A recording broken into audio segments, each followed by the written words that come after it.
Você está feliz? Está contente? Queria nessa manhã convidar você a abrir a palavra de Deus. Vamos falar um pouco a respeito do tema que nós estamos vivendo. Lucas, capítulo 16. Esse mês é um mês onde o Espírito Santo soprou para que nós pudéssemos aprender e receber as revelações do movimento que Ele está fazendo na igreja. Então nós estamos falando sobre fé e finanças. Nós já iniciamos aqui com uma palavra muito específica. Deus está clarificando essa revelação de que a igreja tem uma herança. A igreja foi levantada por Deus para administrar riquezas nessa terra. Quantos pegam essa palavra? Você foi levantado por Deus para administrar riquezas nessa terra. E eu quero convidar você a abrir esse texto comigo de Lucas, capítulo 16. Nós vamos ler apenas uma parte. Lucas 16, 1 diz assim, Jesus disse aos seus discípulos: o administrador de um homem rico foi acusado de estar desperdiçando os seus bens. Então ele o chamou e lhe perguntou: que é isso que estou ouvindo a seu respeito? Preste conta da sua administração, porque você não pode continuar sendo o administrador. Versículo 8 diz assim, o Senhor elogiou o administrador desonesto, porque agiu astutamente, pois os filhos deste mundo são mais astutos no trato em si do que os filhos da luz. Por isso eu lhes digo, usem, olha o conselho de Jesus para a igreja, olha o conselho de Jesus para nós, no tempo que nós estamos vivendo. Usem a riqueza deste mundo ímpio para ganhar amigos, de forma que, quando ela acabar, estes o recebam nas moradas eternas.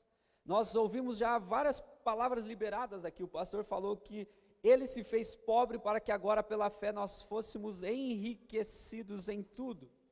A irmã Kelly liberou também palavras que o Senhor coloca nas nossas mãos, bens, riqueza. Ele nos dá uma mordomia, Ele nos dá a capacidade de administrarmos os bens, os recursos, as riquezas do céu. Eu quero fazer uma pergunta retórica a você, não precisa você responder, mas refletir sobre ela. Aquilo que está nas suas mãos, a sua casa, o seu carro, a sua família, a sua empresa, é uma riqueza de Deus que vem do céu, ou é uma riqueza sua, terrena, carnal e diabólica?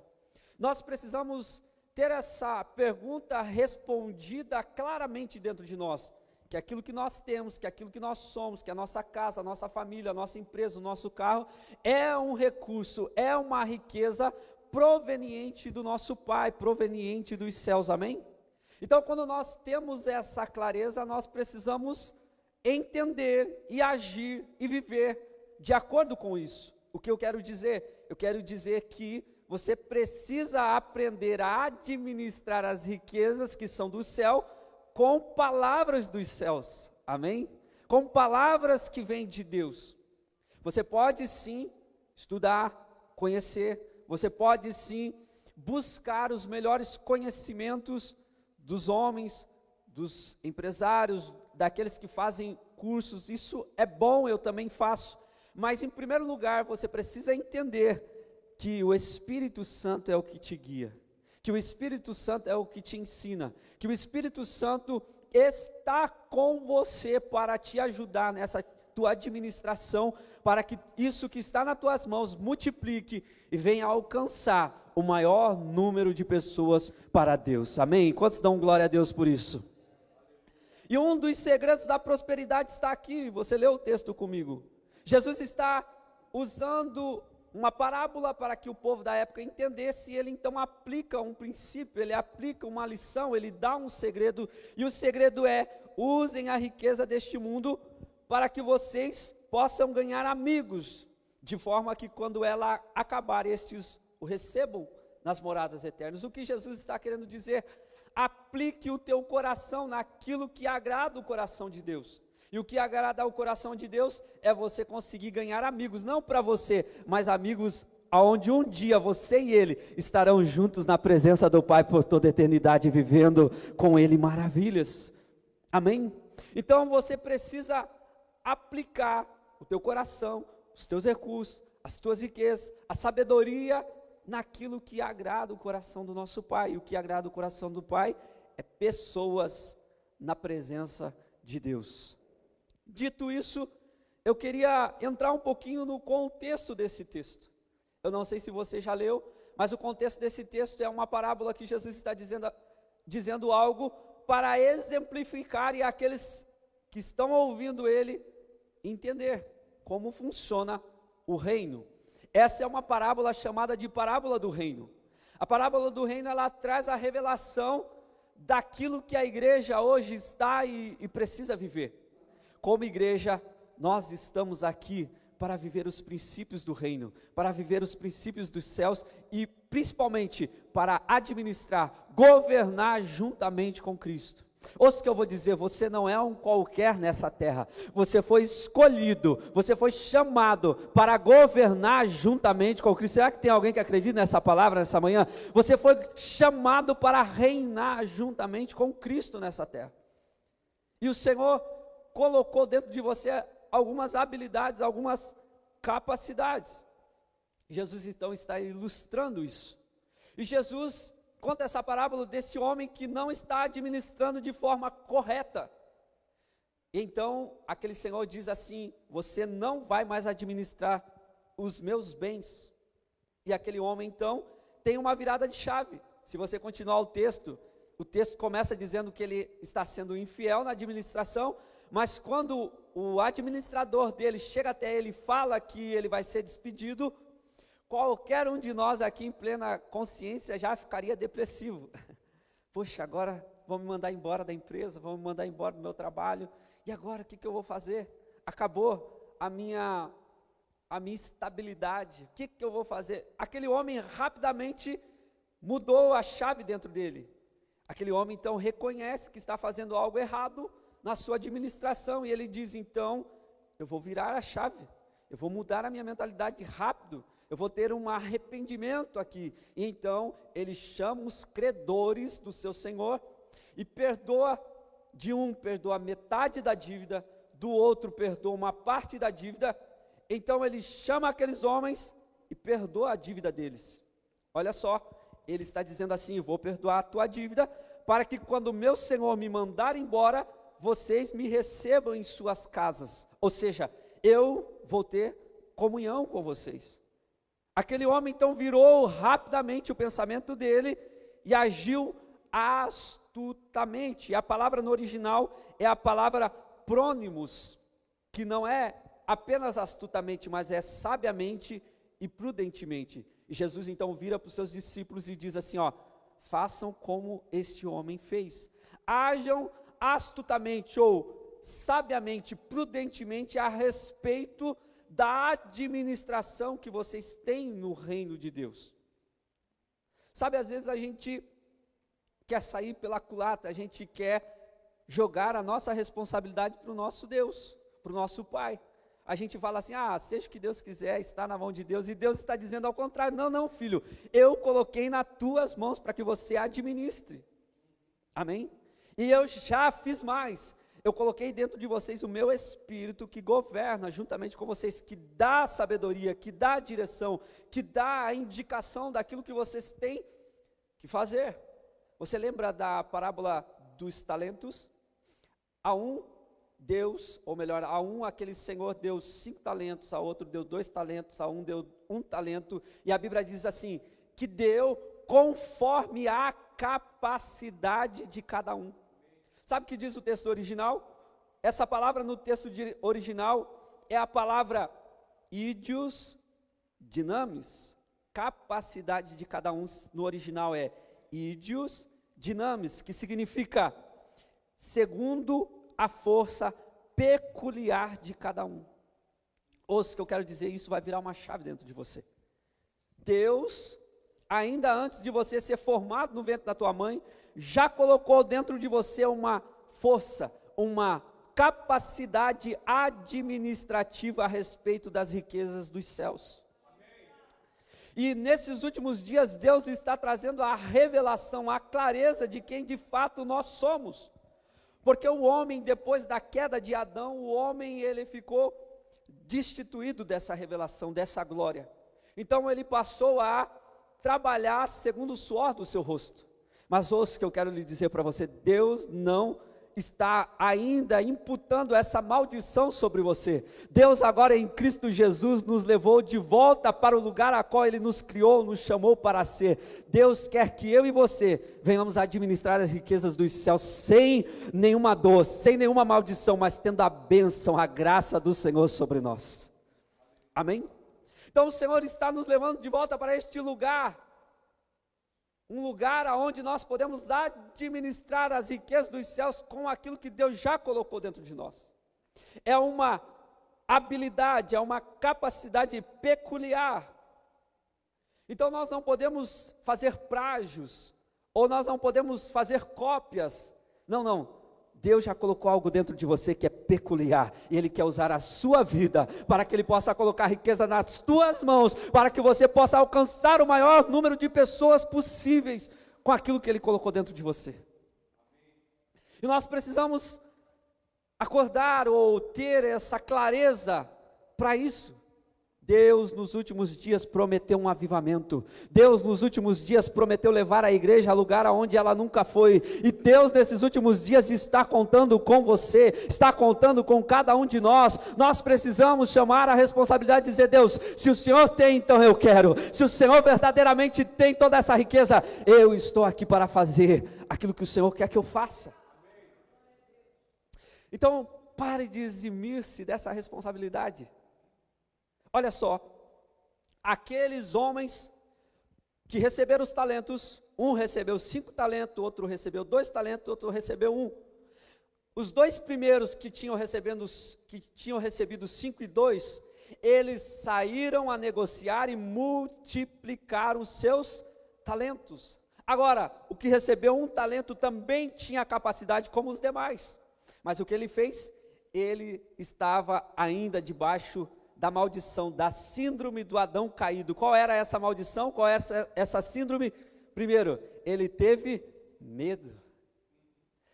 Veja que o Senhor é um Deus que é rigoroso, que ceifa onde não semeaste. Então eu tive medo e enterrei o meu talento. Parece algo parecido com aquilo que está acontecendo nos nossos dias. Eu tenho conversado com pessoas a respeito de empreender, a respeito de ter um negócio, e o que eu tenho mais ouvido é que as pessoas falam assim: eu tenho a vontade de fazer, mas eu tenho aquele receio, porque na verdade eu tenho algo garantido nas minhas mãos, então eu não quero perder. Foi o mesmo caso que esse homem fez. Então olha só, o paradoxo disso. Olha só, aqui esse administrador estava com um monte de riqueza, administrando erradamente, e no final Jesus elogia ele. Será que nós precisamos mudar algo dentro de nós? Será que nós não estamos vivendo uma religiosidade, em vez de fato viver o reino de Deus implantado? Esse homem então, que parecia não ter temor, Jesus no final elogia. E aquele que parecia ter um temor: não, eu tenho temor de Deus, então aquilo que Ele me deu eu vou esconder, eu não vou deixar ninguém roubar, eu não vou deixar se perder. Aí o Senhor vai lá e diz assim: servo mau e infiel, mau e infiel, você não conseguiu nem ser fiel no pouco, até o que você tem vai ser tirado de você. Nós estamos falando, essas parábolas estão falando de administração de riquezas, administração de recursos. Deus, Ele está querendo, Ele quer, é o desejo de Deus levantar pessoas nesses últimos dias, que não estão mais vivendo debaixo de maldição, que não estão mais vivendo debaixo da síndrome de Adão, que não tem medo, mas tem coragem de dizer: Deus, eis-me aqui para administrar as tuas riquezas, eis-me aqui para administrar aquilo que o Senhor tem colocado nas minhas mãos. Deus está contando com homens e mulheres que tenham a coragem de quebrar as regras, aquilo que é natural. Homens e mulheres que tenham coragem de dizer: eis-me aqui, Senhor, faça-me segundo a tua vontade. Deus não vai te confiar recursos como num passe de mágica. Escute isso, querido. Eu ali no nosso dia a dia de trabalho, a gente conversa bastante, eu e o Sandro conversamos bastante, e essa semana nós estávamos conversando e eu falei para ele, você acha que Deus está te interessado que você ganha na Mega Sena? Às vezes a gente fala assim, não, eu vou ganhar na Mega Sena, eu vou ficar rico, aí eu vou poder fazer tudo que eu tenho que fazer. As estatísticas dizem que a maioria, ou quase todos aqueles que ganham na Mega Sena, 1 ou 2 anos depois já estão na miséria novamente. Sabe por quê? Deus não está preocupado com o resultado final, Deus está nos levando e nos quer dentro do processo. Ouça o que eu vou te dizer, Deus não te chamou, não te escolheu para que você tenha muito dinheiro. Deus nos conheceu e aos que conheceu, nos predestinou para sermos a imagem do seu Filho. Olha a diferença disso. Deus não te chamou, ouça o que eu vou lhe dizer, Deus não te chamou para você ser um mega pastor, um mega empresário e ganhar muito dinheiro, ou até mesmo ganhar muitas almas, não. Deus te conheceu e te predestinou para que você seja conforme a imagem do seu Filho. Você vai entender o que eu quero dizer. Deus não está preocupado com o resultado final, mas sim com o processo que nos transforma. Então o trabalho que Deus nos dá, aquilo que Deus nos dá para nós administrarmos, Deus não está de fato preocupado com o trabalho em si, Deus está preocupado e Deus está pensando em como nós estamos sendo transformados por meio daquilo que estamos fazendo. Se fosse para ser um bom resultado, Deus nem chamava nós. É como um pai que vai lavar o carro e chama o seu filho. A última coisa que esse pai deve querer é que o carro fique limpo, porque o filho não vai lavar direito. O pai vai ter que lavar de novo o lugar que o filho já lavou. Mas se o pai chamou o filho, é que o pai quer que o filho aprenda algo com aquilo e seja transformado pelo lado de dentro. Deus, Ele não vai te confiar recursos como num passe de mágica. Ele vai te ensinar a ser a pessoa capacitada nele que Ele fez você para ser. Ele te predestinou para ser a imagem do seu filho. Então ouça aqui, preste atenção. Quando Deus então te coloca no teu coração para que você faça algo que está além daquilo que parece ser a sua capacidade, Deus está querendo te ensinar algo novo, Deus está querendo mostrar que aí dentro de você há algo que Ele colocou que você ainda não sabe. E quando você toma essa atitude de fé, você fica mais parecido com Jesus. Amém? Você fica mais parecido com Jesus. Por isso que quando Pedro está no barco e diz assim, mestre, se for o Senhor, manda eu andar contigo por sobre as águas. E Jesus então disse, vem Pedro, e Pedro começou a andar e afundou. Jesus não chegou para Pedro e falou assim, viu Pedro, você está em desobediência, viu Pedro, você não tem isso, não. Ali Pedro ficou um pouquinho mais parecido com Cristo. Me diga outro homem que andou sobre as águas, senão Pedro e Jesus. Você está entendendo, querido? Ainda que dê errado, aquilo que Deus te chamou para fazer, eu estou falando assim no âmbito financeiro, no âmbito de empreendedorismo, ainda que a princípio dê errado, você está aprendendo alguma coisa nova, que lá na frente você vai parar e dizer, verdadeiramente valeu a pena obedecer ao meu Pai. E nós precisamos entender isso, Deus está nos levando para um processo, Ele está preocupado em nós vivermos esse processo, porque esse processo nos transforma por dentro, nos faz ser parecidos com Cristo. Aquele que ainda não teve clareza da onde ele foi inserido, essa pessoa ela fica orando sempre para que Deus venha resolver os problemas dela. Amém? Tem alguém comigo aqui? Você conhece alguém assim? Aquela pessoa sempre está atrás, e as pessoas ainda usam esse ditado, eu tenho que correr atrás do prejuízo. Essa pessoa ainda não entendeu quem de fato ela é. Essa pessoa ainda não entendeu no contexto a qual ela está inserida. Porque essas pessoas que ficam pedindo para que Deus resolva os problemas delas, elas não querem se submeter ao processo de um verdadeiro filho de Deus. Porque o Pai não está preocupado em resolver o seu problema. O Pai está preocupado em te resolver para os problemas. O Pai quer te fazer um filho maduro. O Pai quer gerar algo dentro de você. Já existe uma capacidade peculiar que precisa vir para o lado de fora. E essa capacidade só vai vir para o lado de fora a hora que você se encontrar diante daquele problema.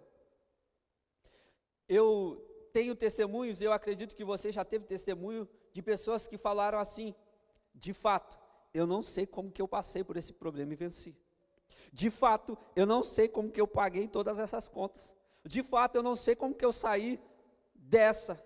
Eu sei, você perseverou, você teve fé, você teve convicção, e aquela capacidade que estava escondida, o Espírito Santo te ajudou e colocou ela para o lado de fora. Não existe nenhuma provação que você não possa suportar. Deus está levantando uma igreja forte, Deus está levantando uma igreja de filhos que vão de fato administrar as riquezas dos céus e fazer a diferença na vida de pessoas aqui na terra. Deus está levando uma igreja forte para este lugar. As pessoas carentes não param de pedir que Deus resolva os seus problemas, porque não querem aprender com Deus a como enfrentá-los. Elas querem a solução e não o fruto que nasce por meio do processo. E a melhor coisa é nós vivemos o processo. Repito, uma pessoa que já ganhou na Mega Sena, ela não viveu o processo, por isso ela não consegue multiplicar aquilo.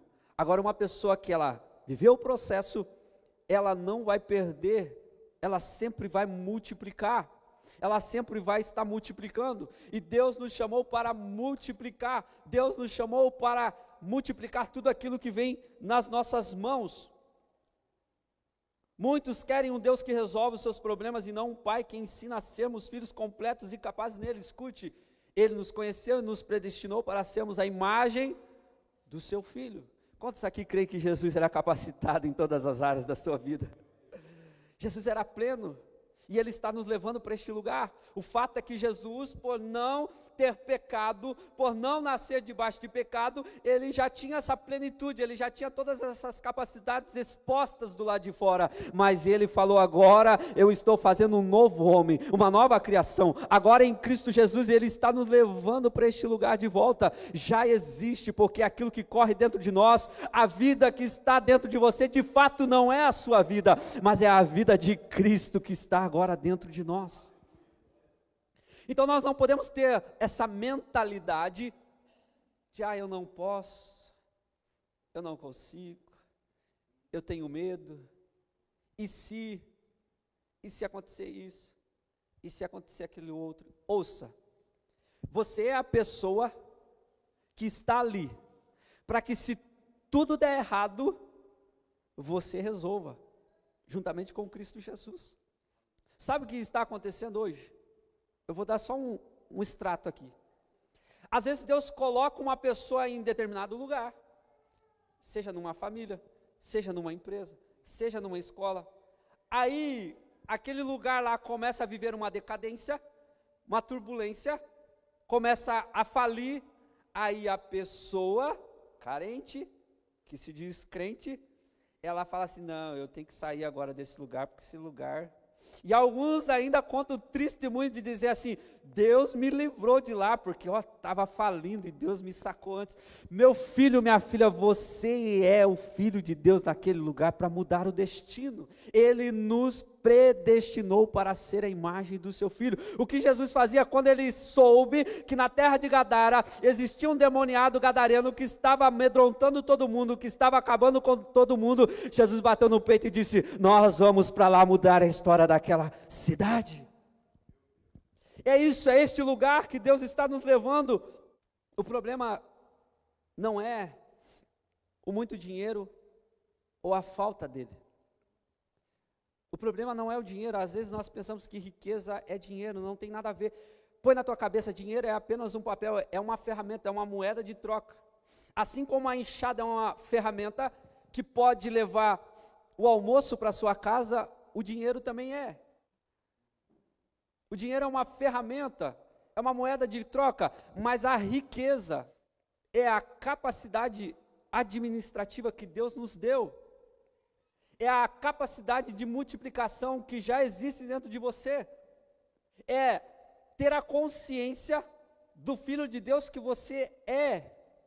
Ter a consciência do Pai que você tem. ter a consciência do propósito que você vive. Quando nós temos clareza, não é o dinheiro que vai mudar alguma coisa em nós, porque nós sabemos quem somos, nós sabemos o Deus que nós temos, e nós sabemos o propósito a qual nós cumprimos, e nós sabemos o nosso destino. O nosso destino é ser como Jesus. Você lembra do povo de Israel no Egito? Eles tinham um trabalho, ainda que era escravo, mas não é quase nada diferente daquilo que se vive hoje. Eles tinham a sopa do final do dia para comer. E aí quando Deus tira eles dali e começa a levar eles para uma terra que manava leite e mel, uma terra de uma prosperidade absurda, o que eles fazem? Eles querem permanecer ali. Eles querem sair, mas eles dizem, mas para onde nós estamos indo? Nós não estamos vendo. Será que é uma certeza? Então eles desejam voltar para lá. E Deus está sempre nos levando para um lugar que é desconhecido aos nossos olhos naturais, mas que já é uma realidade no plano eterno. Sai da tua terra, da tua parentela e vai para a terra que eu te mostrarei. Em ti farei bendito todas as nações da terra. Essa é a promessa que nós agora vivemos como, de fato, filhos da fé de Abraão. Nós temos uma promessa que o final dela é belo. A palavra diz, eu bem sei os pensamentos que tenho a vosso respeito, pensamentos de paz e não de mal, para vos levar a um fim proveitoso. E nós precisamos então ser guiados por essa promessa. Nós, o Espírito Santo tem um trabalho, e um árduo trabalho de nos convencer qual a promessa que está sobre as nossas vidas. O árduo trabalho do Espírito Santo é esse, é nos convencer de quem nós somos. Às vezes nós pensamos que o trabalho do Espírito Santo é lidar com nossos pecados. Não é. O trabalho do Espírito Santo conosco agora é, como que eu coloco na cabecinha desse homem, dessa mulher, quem de fato agora ele é. Você é filho, você é amado, você é herdeiro. Então o trabalho do Espírito Santo conosco é esse, todos os dias, ao acordarmos pela manhã, o Espírito Santo se empenha para nos convencer de que todas as coisas cooperam para o bem daqueles que amam a Deus e foram chamados segundo o seu propósito. Esse é o trabalho de Deus conosco. E não era fácil para aqueles homens abrir mão daquilo que eles tinham, porque a mentalidade deles estavam aprisionadas. A mentalidade daquele povo era uma mentalidade escrava. Era uma questão de fé. Um pai de família sair daquele lugar e ir para onde Deus estava levando. Ouça isso. Era uma decisão difícil para aqueles homens. O pastor pregou aqui domingo passado a respeito de lance o seu pão sobre as águas, porque depois de muitos dias você o acharás. Aí a consequência do texto já fala assim, reparte com 7, porque você não sabe a maldição que vai vir sobre a terra. Esse texto, eu fui buscar um pouco ali a profundidade desse texto, lança o teu pão sobre as águas, e naquela época, não era como nós temos aqui no Brasil 3 safras, a safra de verão, a safrinha e a safra que é apenas em determinados lugares que ainda tem algumas chuvas. Ali só chovia 2 vezes no ano, e quando chovia, você lembra da passagem de Elias com a viúva? 3 anos e meio que a palavra vinha que não iria chover. Então o contexto do texto, lança o seu pão sobre as águas, é um contexto meio diferente do nosso. Aqueles homens tinham apenas o finalzinho do trigo ou da cevada nas mãos, e esse trigo, essa cevada era para eles fazerem os pães e comerem. E depois só ia vir a chuva lá de outono, ou melhor, a chuva de outubro. Então a decisão desses homens era, e aí? Vai chover, mas será que eu lanço a semente, ou será que eu guardo? Porque na verdade é o único que eu tenho para eu e minha família comer. Será que eu creio que de fato vai chover, e se eu lançar a semente depois eu vou colher? Vai multiplicar, ou será que se eu lançar eu vou perder essas sementes? lanço, mas se eu lançar aí, depois os meus filhos vão passar fome. Será que é algo parecido com a geração que nós estamos vivendo?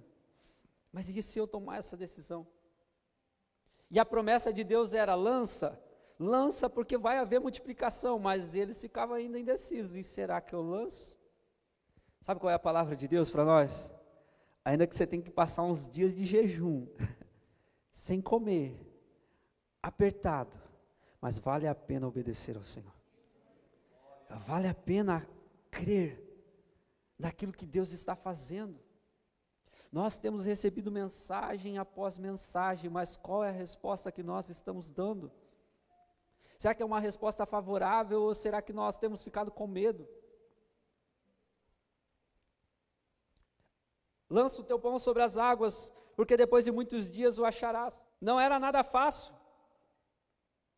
Então alguns ficavam olhando as nuvens e duvidosos. Mas será que vai chover mesmo? Será? Olha só, eu quero terminar com isso. 2 Coríntios 9, versículos 6 e 11. Lembre-se, aquele que semeia pouco também colherá pouco. Aquele que semeia com fartura também colherá fartamente.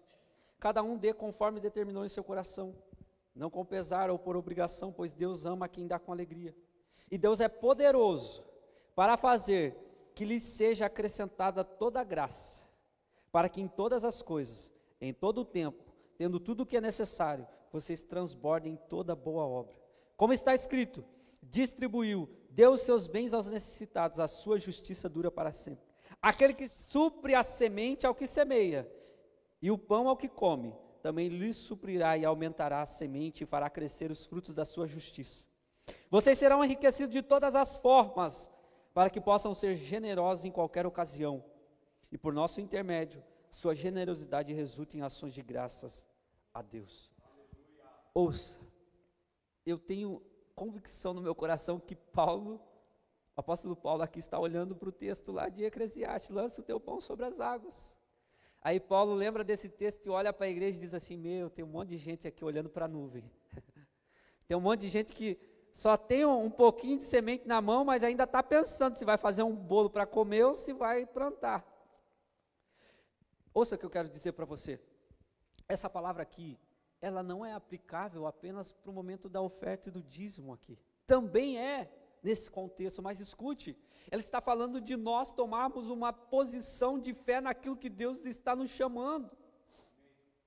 Deus tem muitas riquezas para dar à igreja, para entregar nas mãos da igreja, e a igreja precisa tomar ou dar uma resposta favorável e dizer: Deus, eu não vou ficar com medo, eu não vou ficar duvidoso, Deus, eu não vou ficar debaixo dessa maldição da síndrome de Adão, eu vou administrar. Pode mandar, Senhor, eu quero ser um administrador do reino de Deus.